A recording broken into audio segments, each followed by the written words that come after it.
They didn't use tomatoes to make ketchup. Well, at least not in the early days of colonial America. Why? Well, because the colonial people understood that tomatoes came from the Nightshade family, and some of the most well-known back then were known to be poisonous if ingested. So tomatoes weren't even a consideration in those early days to make ketchup. In 18th century England, the British people learned about ketchup from their travels abroad, most notably in the Far East. However, this ketchup that they found so intriguing was likely made from fish sauce or a soy sauce variant. Back home in Britain, they tried replicating it with various foods such as fish, walnuts, and mushrooms. During colonial America, they brought this ketchup variant to the New World, finding that mushrooms closely resembled the umami-rich sauce called ketchup.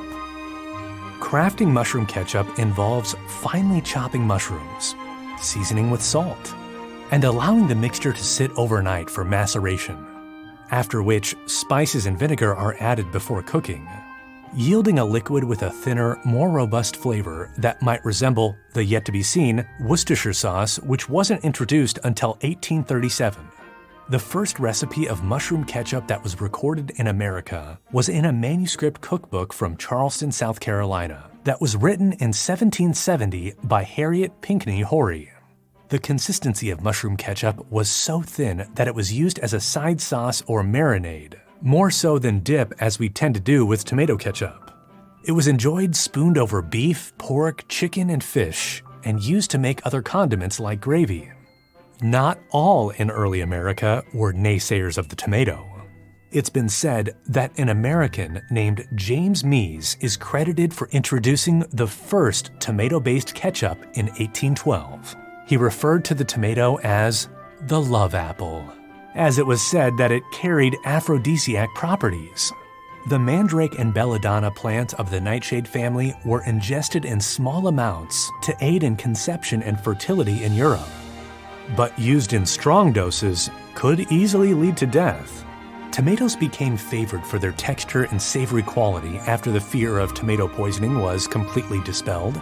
Through many variations with different levels of vinegar and salt, and a fair amount of sugar, the 19th century saw this as their opportunity to capitalize on this much more favored tomato ketchup.